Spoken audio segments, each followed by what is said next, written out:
Kamu hanya bosan dan tertidur di pertemuan penerimaan murid. Tapi Sang Ratu Kaisar justru ingin langsung mengeksekusimu di depan umum. Karena pertemuan kali ini diadakan khusus untuknya agar bisa menemukanmu. Secara tak sengaja masuk ke dalam ruang mimpimu. Dan mendengar kamu berkata bahwa Sekte King Xuan tidak hanya akan musnah dalam 3 tahun. Dan dia akan berbagi suami dengan 3 wanita lain. Karena orang itu adalah putra langit di dunia ini. Tentu saja Ratu Kaisar tidak percaya. Seketika dia memerintahkan seluruh sekte untuk berkumpul dan menyeret keluar orang sombong sepertimu. Sedangkan kamu sama sekali tidak mengetahui semua ini. Saat pertama kali bertransmigrasi kamu menjadi pemilik sebuah ruang kekosongan agung. Hanya dengan tidur lalu memasuki ruang itu dan mengembara di Taiksu kamu bisa menjadi kuat. Tanpa disangka Ratu Kaisar secara tak sengaja mengintip keluar batas Taiksu. Dan mendengar semua yang kamu katakan. Saat ini Master Sekte King Xuan Gu Jianfeng menatap ke seluruh penjuru aula. Apakah Lin Feng dan Liu Mengyao sudah datang? Majulah ke depan. Begitu perkataan itu selesai diucapkan. Seorang pria dan wanita berjalan keluar dari kerumunan dengan bersemangat. Murid memberi hormat kepada Master Sekte dan para tetua. Semua mata tertuju pada Lin Feng dan Liu Mengyao. Menimbulkan berbagai macam perbincangan. Yang Mulia Kaisar tiba-tiba ingin menerima murid. Jangan-jangan mereka berdua ya? Hati semua orang dipenuhi dengan rasa iri dan cemburu. Saat ini hati Lin Feng terasa sangat bersemangat. Dia pun mulai berpikir dalam hatinya. Sangat jarang Master Sekte memanggil nama di depan umum. Sepertinya para petinggi sekte telah menemukan bakat kultivasiku. Kemungkinan besar upacara penerimaan murid ini disiapkan untukku. Sementara Liu Mengyao dengan mata indahnya melirik ke sana kemari. Sambil diam-diam melirik Lin Feng dengan penuh perasaan. Tingkat kultivasinya biasa saja. Dalam hatinya dia juga tidak mengerti kenapa Master Sekte memanggil namanya. Tapi itu tidak penting. Karena kali ini bisa menjadi pusat perhatian bersama Kakanda Lin. Pasti namanya akan terkenal di seluruh sekte. Gu Jianfeng mengamati Lin Feng dan Liu Mengyao sejenak. Kemudian dia mengangkat tangan dan memberi isyarat untuk tenang. Tunggulah. Para murid tidak mengerti apa yang terjadi. Tapi Master Sekte sudah bicara. Mereka hanya bisa menunggu dalam diam. Mereka pun menunggu selama 2 jam. Kamu malah langsung memejamkan mata. Dan mulai merasa mengantuk. Lagi pula ini bukan urusanmu. Jadi kamu tidak mau ikut campur. Kesadaranmu dengan cepat menjadi kacau. Kamu memasuki ruang kekosongan agung dan berkelana. Sesekali kamu bergumam pelan. Kamu bahkan tidak sadar apa yang kamu katakan. Entah sudah berapa lama berlalu. Tiba-tiba kamu melihat bola cahaya seukuran kepalan tangan di depanmu. Ini pertama kalinya kamu melihat cahaya di dalam alam kekosongan agung. Kamu pun tak bisa menahan diri untuk meraihnya. Pada saat yang bersamaan, Gu Jianfeng yang berada di alun-alun sekte akhirnya membuka matanya. Dia menatap ke suatu titik di kehampaan dengan bingung. Kaisar Agung. Di matanya, ada seorang wanita yang sangat cantik berdiri melayang di kehampaan. Selain dirinya, tak ada orang lain yang bisa melihatnya. Orang ini adalah Jiang Qingyan. Wajahnya saat ini menunjukkan amarah. Menatap dingin ke arah tertentu. Gu Jianfeng mengikuti arah pandangannya. Pandangannya terkunci pada satu sosok. Dia adalah seorang murid biasa. Matanya sedikit terpejam. Napasnya teratur. Terlihat seolah-olah sedang tertidur. Wajah Gu Jianfeng menjadi muram. Penerimaan murid oleh Kaisar Agung adalah acara yang sangat sakral. Sebagai murid sekte, justru tidur di saat seperti ini. Pantas saja Kaisar Agung menjadi marah. Jiang Qingyan juga dipenuhi amarah. Penerimaan murid kali ini sebenarnya hanyalah sebuah samaran. Tujuannya adalah untuk mencari seseorang. Dia kembali menggunakan jurus mimpi agung abadi. Mengunci alam mimpi misterius itu. Dari jarak yang begitu dekat, dia langsung tahu kalau kamulah orang yang dicarinya. Dia tadinya mengira orang itu adalah seorang ahli tingkat kaisar. Tak disangka ternyata adalah seorang murid biasa dari Sekte King Xuan. Hanya alam mimpi seorang pendekar tingkat di gang biasa. Kenapa dia tidak bisa memasukinya? Jiang Qingyan berulang kali menggunakan kekuatan gaib mimpi agung kuno. Bertekad untuk memasuki alam mimpimu. Namun dia tidak hanya gagal menyusup. Malah dari dalam alam mimpi terdengar suara yang membuatnya gila. Jiang Qingyan ternyata merekrut murid lebih awal. Aneh sekali. Setelah Lin Feng menjadi muridnya. Dengan sandaran yang kuat dan sumber daya tak terbatas. Dia akan segera menjadi murid sejati pertama Sekte King No. Dan menjadi terkenal di seluruh Xuanzu. Jiang Qingyan itu benar-benar gadis bodoh. Awalnya hanya merekrut seorang murid. Pada akhirnya malah dirinya sendiri yang ikut masuk. Dari seorang guru menjadi istri penghangat ranjang. Ku dengar Jiang Qingyan dijuluki sebagai wanita tercantik di dunia. Aku benar-benar ingin melihat betapa cantiknya dia. Benar-benar beruntung si Lin Feng murid durhaka itu. Semakin didengar, ekspresi Jiang Qingyan menjadi semakin buruk. Aku tidak tahu mengapa kamu begitu yakin dia akan menerima Lin Feng sebagai murid. Sebelumnya dia juga mendengarmu di alam mimpi. Menyebut nama Lin Feng dan Liu Mengyao. Makanya dia memanggil mereka berdua di pertemuan ini. Untuk melihat orang seperti apa mereka sebenarnya.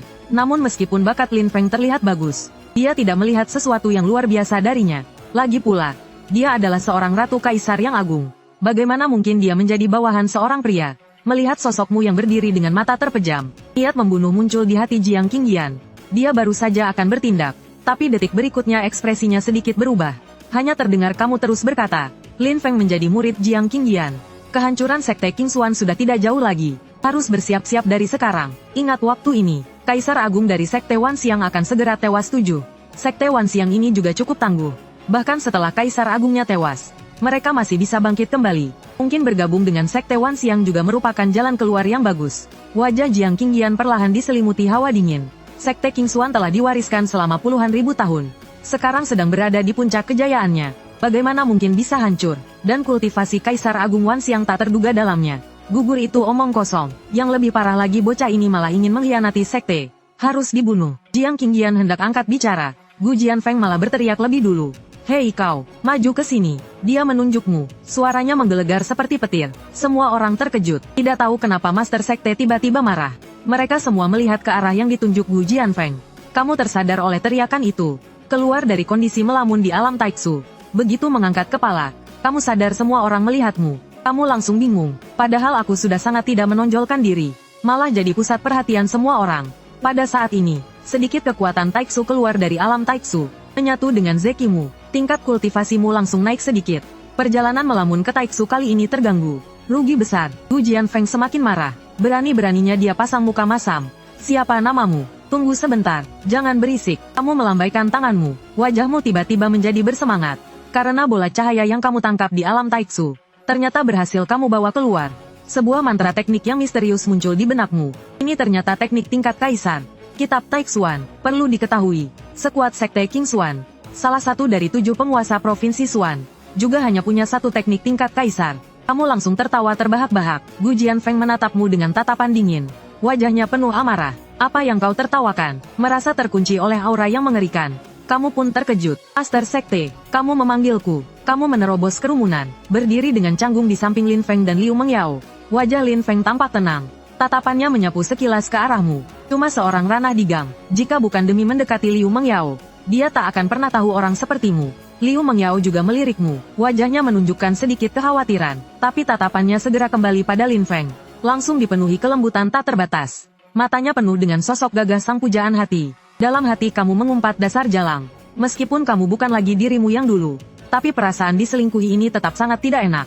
Saat ini Gu Jianfeng memasang wajah muram. Siapa namamu? Kenapa tadi kamu tidur? Apa kau sedang meremehkanku? Muge tidak berani. Murid hanya tertidur sejenak. Bukan benar-benar tidur. Wajah Gu Jianfeng menjadi kaku. Tertidur sejenak. Aku memanggil kalian kemari. Kau pikir ini sangat membosankan ya? Kenapa yang lain tidak tertidur? Hanya kamu yang tertidur. Sebenarnya jika bukan karena Jiang Qingyan ada di sini, dan dia sedang menatapmu dengan marah, Gu Jianfeng sama sekali tak akan peduli soal ini. Dia seorang master sekte yang agung. Mana mungkin mempermasalahkan hal seperti tertidur. Masalah sepele yang tak berarti. Saat ini kamu pun tak tahu harus menjawab apa. Lebih baik mengaku saja. Lagi pula kesalahan kecil begini hukumannya tak akan terlalu berat. Murid mengaku salah. Mohon hukuman dari master sekte. Karena kau sudah mengaku salah. Kalau begitu bunuh saja. Tiba-tiba, terdengar suara dingin Jiang Qingyan. Terdengar jelas di telinga setiap orang. Para murid Sekte Qingxuan langsung gempar. Wajahmu pun langsung berubah drastis. Tertidur sebentar saja bisa mendatangkan malapetaka pembunuhan. Apa wanita ini begitu kejam membunuh orang yang tidak bersalah? Gu Jianfeng sedikit mengerutkan kening. Berpaling menatap ke suatu tempat di kehampaan. Di Zun, menghukumnya merenung di dinding selama beberapa hari saja sudah cukup. Ini hanya kesalahan kecil. Bukankah agak berlebihan jika langsung membunuhnya? Membunuh seorang murid biasa bukanlah masalah besar. Tapi begitu banyak murid yang menyaksikannya. Membunuh orang hanya karena tertidur sebentar. Bukankah itu akan membuat para murid sekte merasa dingin hati? Bunuh dia. Aku tidak ingin mengatakannya untuk ketiga kalinya. Suara Jiang Qingyan bagaikan musik surgawi. Namun penuh dengan niat membunuh yang dingin. Seluruh tempat menjadi hening seketika. Kamu pun merasa seolah jatuh ke dalam gua es. Di saat yang sama, amarah tanpa nama langsung membuncah ke kepala. Sebenarnya apa yang sedang terjadi? Aku bahkan belum pernah bertemu dengan wanita ini. Kenapa dia langsung ingin membunuhku begitu membuka mulut? Gu Jianfeng ragu sejenak. Pada akhirnya tidak berani menentang perintah Jiang Qingyan. Muge, aku sebagai ketua sekte tidak ingin turun tangan. Bunuh dirimu saja. Hatimu langsung mencelos. Baru saja aku berpikir Gu Jianfeng adalah ketua sekte yang baik dan punya pendirian. Tak disangka secepat ini dia tunduk pada Jiang. Di bawah kekuasaan tiran wanita bernama Qingyan itu, kamu hampir tidak bisa menahan diri untuk tidak memakinya. Aku ini pria yang memiliki kekuatan tersembunyi. Selama bisa bertahan hidup aku bisa menjadi tak terkalahkan. Bagaimana bisa aku mati dengan begitu sia-sia? Tapi aku tidak bisa melawannya. Apalagi melarikan diri. Itu lebih tidak mungkin. Apa yang harus kulakukan? Tepat pada saat ini, tiba-tiba terdengar suara guntur yang menggelegar di langit.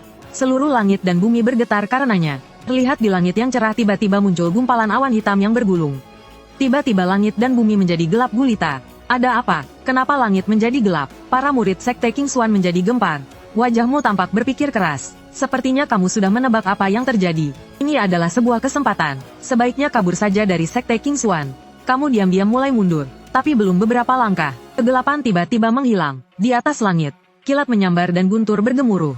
Awan hitam tebal meledak satu persatu. Energi spiritual langit dan bumi yang pekat menyembur keluar.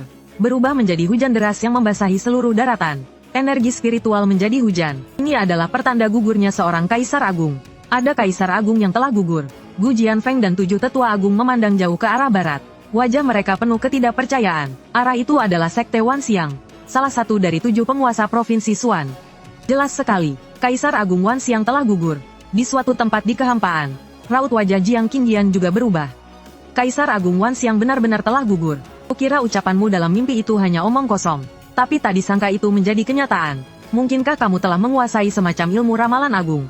Kilatan tajam melintas di mata Jiang Qingyan. Jika memang begitu, maka 3 wanita melayani satu suami. Dan kehancuran Sekte King Xuan, bukankah itu juga akan terjadi? Jiang Qingyan tiba-tiba merasa panik tanpa alasan. Tapi bagaimanapun juga dia adalah ahli tingkat kaisar. Dia dengan cepat menenangkan pikirannya. Mungkin ini hanya kebetulan. Ku masih perlu mengamatinya lebih lanjut. Pandangannya segera tertuju pada sosok yang sedang berlari. Saat ini kamu sedang berlari kencang. Tiba-tiba sebuah kekuatan besar turun dari langit. Menahanmu di tempat. Kamu hanya merasakan hawa dingin langsung menyelimuti seluruh tubuhmu.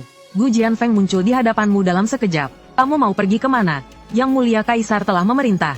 Menghadap tembok dan merenung selama 10 hari. Hukuman kecil sebagai peringatan besar.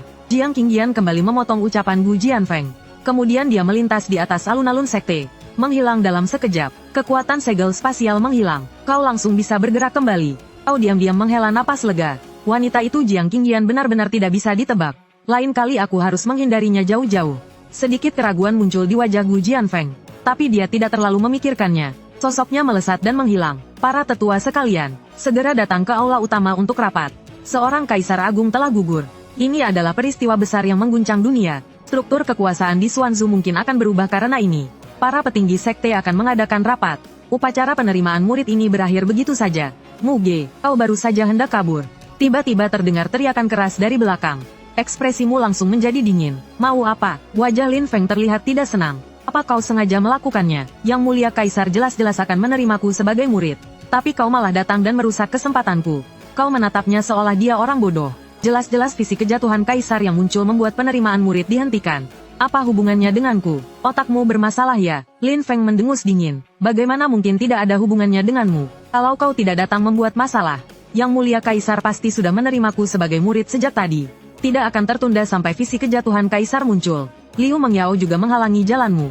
Muge, aku tahu kau membenci Lin Feng karena aku. Tapi di antara kita sudah tidak mungkin lagi. Dari kecil sampai sekarang aku tidak pernah menyukaimu. Jadi kau tidak perlu melampiaskan kemarahanmu pada Lin Feng. Itu hanya akan membuatku semakin meremehkanmu.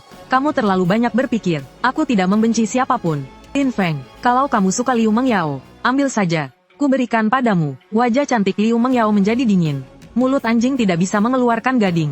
Aku ini bukan barang. Seenaknya saja kamu memberikanku. Kamu juga tahu kalau dirimu itu bukan barang. Lin Feng, wanita ini sudah tidak kubutuhkan lagi. Ambil saja. Tidak usah berterima kasih. Kamu malas berurusan dengan mereka. Selesai bicara, kamu langsung berbalik dan pergi. Wajah Lin Feng menjadi muram. Awalnya dia sangat bangga karena telah merebut wanitamu. Tapi sekarang mendengar kamu bilang memberikannya, seolah-olah kamu membuang kentang panas. Tiba-tiba dia merasa seperti orang yang menerima barang bekas. Dia menatap Liu Mengyao. Wajah yang sangat cantik itu sekarang terlihat sepertinya tidak sesempurna itu lagi. Dan kamu kembali ke kediamanmu dan mulai merencanakan pelarian. Lin Feng adalah putra takdir. Kamu tidak bisa memprovokasinya untuk saat ini.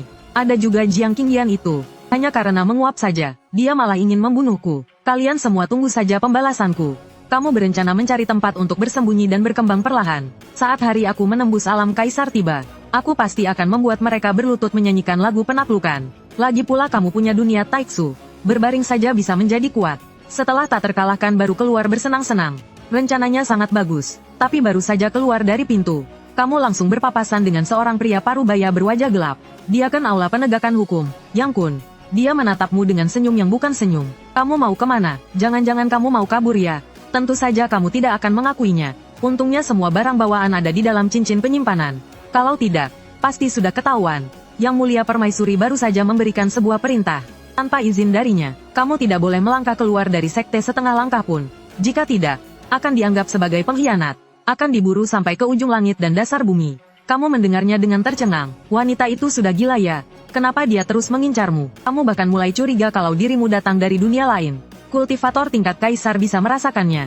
Yang Kun melambaikan tangannya. Jangan melamun. Ikut aku ke tebing penyesalan untuk merenung. Tebing penyesalan Sekte King Xuan dipenuhi dengan segel pembatas. Orang yang duduk di bawahnya akan merasakan tekanan tak kasat mata setiap saat. Semakin tinggi tingkat kultivasi, semakin mengerikan tekanannya. Singkatnya, ini dibuat agar orang yang dihukum merasa tidak nyaman. Saat tiba di tebing penyesalan, terlihat ada belasan orang yang sudah merenung sebagai hukuman. Masing-masing dari mereka bercucuran keringat. Tubuh mereka gemetar hebat. Setelah 10 hari penuh, kamu boleh pergi sendiri. Yang Kun pergi setelah mengatakan itu. Kamu melihat ke kiri dan ke kanan. Tidak ada penjaga yang terlihat. Tapi tidak ada yang berani kabur. Karena sebelumnya ada yang pernah mencoba. Pokoknya, berakhir sangat tragis. Kamu mendekati dinding tebing dan duduk bersila. Seketika kamu merasakan gelombang tekanan menerpamu. Tapi tekanan ini tidak begitu kuat ya. Kenapa mereka terlihat sangat menderita? Setelah berpikir sejenak, kamu pun mengerti. Kamu sekarang hanya berada di tingkat digang. Tekanannya juga setingkat digang. Sedangkan kamu memiliki tubuh suci kuno. Kekuatanmu jauh melampaui level yang sama. Tekanan tingkat digang ini seperti sedang menggelitikmu saja. Kamu langsung merasa senang. Bagus sekali. Dengan begini tidak akan memengaruhi mimpiku menjelajahi kehampaan. Tapi kamu tetap menirunya mengatur napas dan energi. Berpura-pura menahan tekanan segel larangan. Di saat yang bersamaan, indera Jiang Qingyan juga memindai tebing penyesalan. Mata indahnya tiba-tiba berkedip. Benar-benar mengabaikan tekanan segel larangan.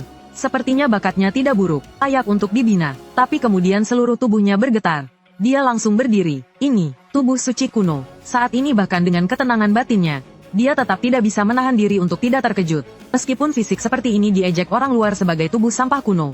Tapi itu hanya jika dibandingkan dengan orang biasa. Dengan kekuatanku, dan juga fondasi Sekte King Xuan, selama si tubuh suci kuno tidak tewas di tengah jalan, di masa depan pasti akan mencapai alam Kaisar Agung.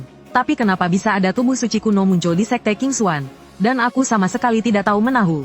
Jiang Qingyan yang marah menghancurkan sebuah batu besar dengan satu tamparan. Untungnya hari ini aku menemukannya. Kalau tidak, bukankah ini seperti menyia-nyiakan mutiara yang berharga? Sepertinya ada beberapa orang yang hidupnya terlalu nyaman. Kedua, sudah waktunya menyuruh mereka bergeser sedikit.